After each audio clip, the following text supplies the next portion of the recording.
जय शनिदेव, जय श्री राम भाइयों। आज का हमारा विषय है गुप्त धन का रखवाला एक नाग देवता। जो नाग होते हैं वो खजाने की रक्षा कैसे करते हैं। अगर आप उस खजाने को पाने की कोशिश करते हो, जो नाग शक्ति होती है क्या आपको नुकसान पहुंचा सकती है, इसके बारे में आज हम विश्लेषण करने वाले, आपको जानकारी देने वाले हैं। तो भाइयों, अगर आपने चैनल को सब्सक्राइब नहीं किया तो सबसे पहले चैनल को सब्सक्राइब करिए, लाइक करिए, शेयर करिए। देखिए, हमारे चैनल का जो मकसद है, जो संदेश है भाई, कानून के खिलाफ और धर्म के खिलाफ कोई भी काम मत करिए। और जो समाज में जो अफवाह है, जो अंधश्रद्धा है, उसको कम करना, ये हमारा मकसद है। लेकिन जो सच है, जो सत्य है, उस पर हम चर्चा करते हैं, विश्लेषण करते हैं, आपके सामने हम बात रखने की कोशिश करते हैं। तो भाई, बात ऐसी होती है कि जो गड़ा हुआ धन होता है उसकी जो रक्षा वो नाग देवता कैसे करते हैं। आप सबको मालूम है कि पहले जमाने में कोई बैंक नहीं था, लॉकर नहीं थे। इसके वजह से जो लोग पैसा, सोना, चांदी थी, वो किसी बर्तन में, संदक में, पेटी में या फिर जमीन में घर कर कर उसमें वो रखते थे। क्योंकि पहले जमाने में कोई कानून नहीं था, डकैती ज़्यादा थी, डाकू लोग ज़्यादा थे, तो खजाना किसी को ना मिले। इसी वजह से जो लोग हैं अपना जो कुछ कीमती सामान है, कीमती वस्तु है, गहने, चीज़ें हैं, वो जमीन के अंदर वो रखते थे। तो उसको कहते हैं गड़ा हुआ धन, उसको कहते हैं खजाना। और भाइयों, हमारे जो देश है वो दुनिया में सबसे बड़ा अमीर देश था, अभी भी अमीर देश है और अमीर देश रहेगा। लेकिन कुछ विदेशी लोग आए और हमारे देश को लूट कर चले गए। क्योंकि हमारा देश ये सोने की चिड़िया था। हमारे देश में जो सोना था वो बहुत मात्रा में था। जैसे आजकल आप जो लोग देखते हो, कोई कागज़ के नोट है, लेकिन पहले ज़माने में जो कुछ पैसे थे वो भी सोने के थे, चांदी के थे। थोड़ा सोचिए, अगर पैसे सोने चांदी के थे तो सोना कितना सस्ता होगा और सोना कितना होगा हमारे देश में। पहले ज़माने में लोग जो खाना खाते थे वो भी सोने के बर्तन में, चांदी के बर्तन में लोग खाना खाते थे। कितना भी गरीब आदमी उसके घर में चांदी के बर्तन होते थे। मतलब हमारा जो देश था वो सोने की चिड़िया था। लेकिन अभी देखिए, वो पहले ज़माने की बात है। भाइयों, बात ऐसी है कि जो खजाना जमीन के अंदर रखा हुआ है उस पर लोग वो क्या करते थे कि कोई ना कोई टोटका शक्ति उस पर वो करके वो रखते थे। अभी पिछले ज़माने के जो टोटके थे, जो कुछ शक्तियाँ थी, जो कुछ विद्याएँ थी, वो भी बहुत असरदार थी। क्योंकि पिछले ज़माने के जो लोग थे वो जब तब औरत का पालन ज़्यादा करते थे। उनकी खाली जबान पर ही उनके काम होते थे।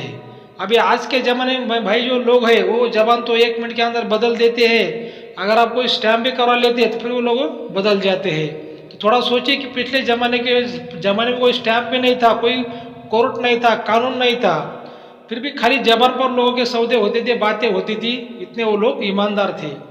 और उस जमाने में पढ़ाई भी बहुत कम थी, काली विद्याएँ, कोई जादुई विद्याएँ बहुत थी। और जो टोटके थे वो भी बहुत असरदार थे। तो लोग क्या करते थे भाई, धन की सेफ्टी के लिए कोई ना कोई टोटका करते थे।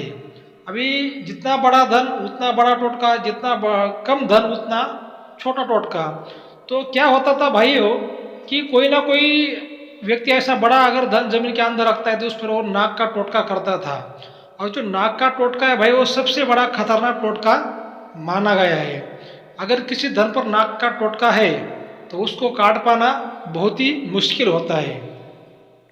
तो इसमें क्या होता है कि भाई जो वो लोग टोटका करते थे वो कैसे करते थे, तो जो जहाँ पर वो धन गाड़ते थे वहाँ पर एक वो नाग का पुतला बनाकर वहाँ पर वो रखते थे और उसको अभिमंत्रित करते थे। जो भी मंत्र होते उससे द्वारा वो अभिमंत्रित करते थे।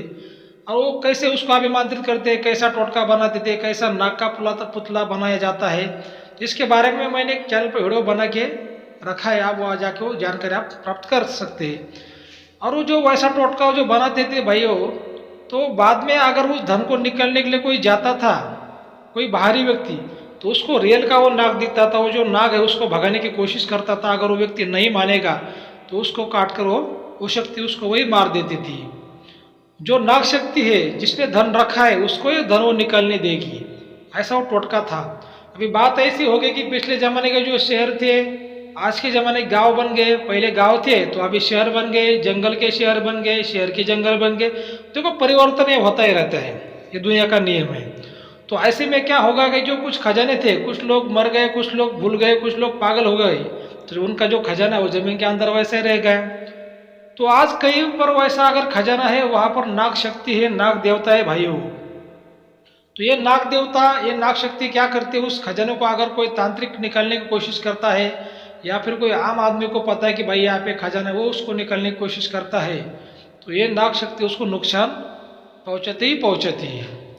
अगर मान लीजिए भाई कहीं पर ऐसा खजाना है, कहीं ऐसी माया है जमीन के अंदर, वहाँ पे नाग शक्ति है, अगर आपको मालूम भी नहीं भाई यहाँ पे कोई खजाना है या फिर नहीं है, लेकिन अगर ऐसा किसी जमीन के अंदर है, उस जमीन पर अगर किसी ने घर बनाया हो, कुछ किसी का खेत हो, कोई प्लॉट हो, जो भी हो, तो जो उस खेत का, उस प्रॉपर्टी का जो मालिक है, वो घर का जो मालिक है, तो उसके सुख शांति में कमीपना लाती है, उसकी सुख शांति जो कम कर देती है, ये जो शक्ति होती है, उसके काम धंधे में अड़चन पैदा कर देना, उस व्यक्ति को इतना त्रस्त कर देती है कि उस व्यक्ति को ऐसा लगता है कि भाई मैं अभी सुसाइड कर लूँ, मैं आत्महत्या कर लूँ।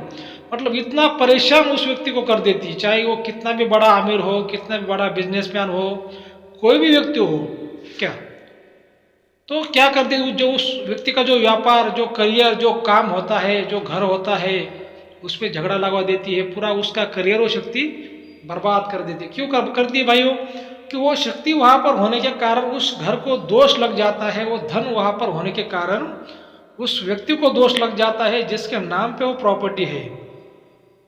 तो देखिए अभी बहुत से लोगों को लगता है भाई धन को हम निकालें, धन को हम प्राप्त करें। देखिए पहले जमाने की ऐसी बात थी कि पहले जमाने में धन रखना भी लीगल था, धन निकालना भी लीगल था। लेकिन आज के ज़माने में भाई धन रखना भी लीगल नहीं है और धन निकालना भी लीगल नहीं है, दोनों भी कानून से अपराध है। तो ऐसे में धन को निकालना या फिर धन को रखना भी मुश्किल हो जाता है। तो ऐसे विषयों में हमें भागना नहीं है, ऐसे कामों के पीछे हमें भागना नहीं है। हमें यही सिर्फ बताना है आपको कि भाई ऐसा आपके ऊपर कोई संकट है, कोई आप प्रॉब्लम में फंसे हुए हैं, कोई नेगेटिव शक्ति आपको परेशान कर रही है, तो जो हमारा सनातन हिंदू धर्म है उसमें जो कुछ मंत्र जाप होते हैं, कुछ विधियाँ होती है, उससे आप शांति करवा लीजिए, किसी पंडित से, किसी तांत्रिक से उसका बंधन आप करवा लीजिए। भाई वो बात ऐसी हो जाती है कि जो हमारा सनातन हिंदू धर्म है इसमें हर बात का उपाय है। लेकिन अभी लोग क्या है कि साइंस को मानने लगे हैं और धर्मों को लोग भूलते जा रहे हैं। लेकिन आप इतना थोड़ा ध्यान में रखिए भाई, अगर साइंस भी है तो साइंस के पास भी किसी भी बात की गारंटी नहीं है। तो अपने धर्मों को ना भूलिए, साइंस पर भी आप भरोसा रखिए, साइंस का भी आप लाभ लीजिए, लेकिन अपने धर्मों को ना भूलिए। तो ऐसे बातें कुछ धन के बारे में होती है भाइयों। लेकिन देखिए मेरा जो संदेश है आपको कि साफ साफ है भाई कि जो आपका परिवार है, आपके माता पिता, आपके बीवी बच्चे, यही सबसे बड़ा धन है। किसी धन के पीछे भागने की बिल्कुल भी ज़रूरत नहीं है। हाँ, अगर आप बहुत परेशान होते हैं किसी बात से, किसी नेगेटिव शक्ति से, तो आप बंधन करवा सकते हैं। तो भाइयों आपको आज का अगर वीडियो अच्छा लगा है तो हमारे चैनल को सब्सक्राइब करिए, लाइक करिए, शेयर करिए। धन्यवाद।